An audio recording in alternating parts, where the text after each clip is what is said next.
Hello, I'm Andrew Lomas. I'm here today sharing my career story with the Legists. I'm from Coventry originally, where I went to a normal comprehensive school. After that, I went to Durham University to study chemistry, which led to postgraduate studies at Oxford, which resulted in a PhD in chemistry. I'm now a barrister specialising in intellectual property at One Essex Court. By the end of my PhD, I'd spent about 8 years full-time doing science, and I love science. I'm passionate about it, and I loved being able, in my PhD, to look at new anti-cancer drugs, which was incredibly rewarding. So by the time I came to look at what I wanted to do next, I wanted to use many of the same skills I'd used as a scientist: analysis, problem solving, those sorts of skills. And it was during that process that I decided that actually if I looked at being a barrister, I'd be able to use the same sort of skills but in a different context.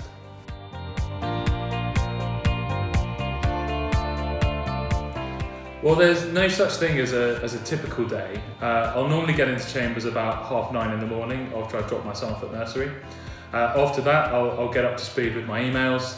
And then during the course of the day, I'll have a variety of things I need to do, from face-to-face meetings with clients, phone calls, preparing for the next court hearing by drafting certain written documents, or doing some quite detailed legal research. Over the course of a month, I'd on average go to court 1 or 2 times. So there'll obviously be sort of more preparation for that as those hearings become closer. I have to be in chambers earlier and leave later. But also in any given month, I'll have to spend quite a bit of time meeting sort of new clients and doing business development, because I think that's a very important part of my practice, not only just doing the work that I have in front of me, but finding new work.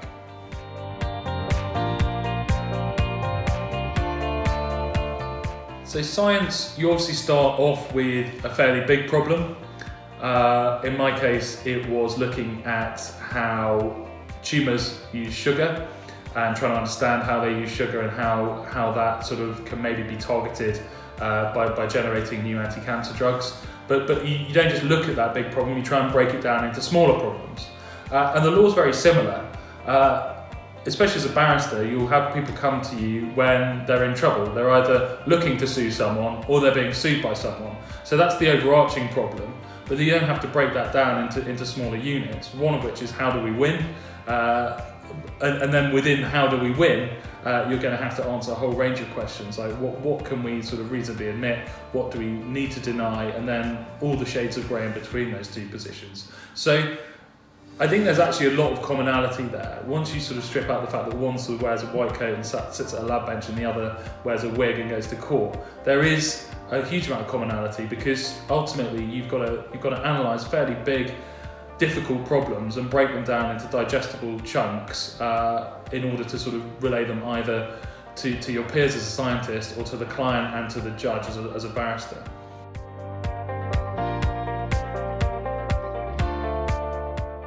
There are 3 main skill sets that I would say are common between being a scientist and being a barrister.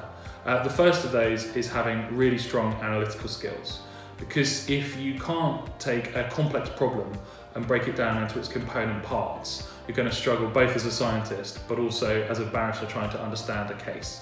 The second is having a really strong attention to detail. Again, as a scientist, that goes without saying that you can't sort of make it up. You've got to know your subject area. And as a barrister, it's the same, especially as an intellectual property barrister. If you can't get your head around and understand technical, complex facts, it's going to be very, very difficult for you to establish a practice.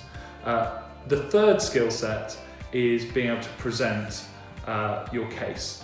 Whether as a scientist, where you've got research that you need to advertise more broadly to your peers, or as a barrister, breaking something down and explaining it both accurately, briefly and clearly to a client and a judge. If you can't do that, then you're not going to get very far as a barrister.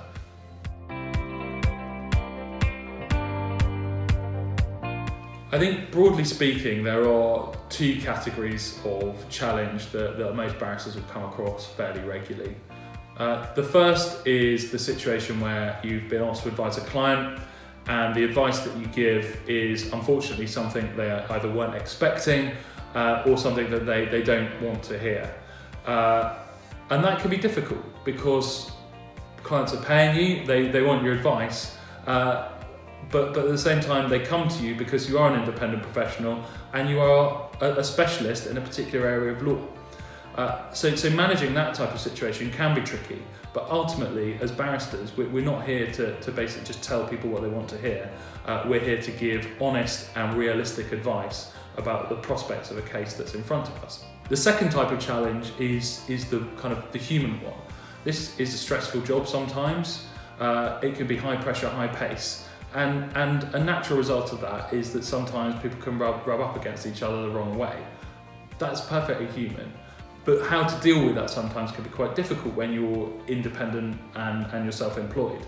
But what I can say on that is certainly in my chambers, we've got a great support network of senior barristers who you can kind of go and talk to if you find yourself in a difficult situation, and they've always given me great advice on how to diffuse that situation and resolve it with the other person as best I can.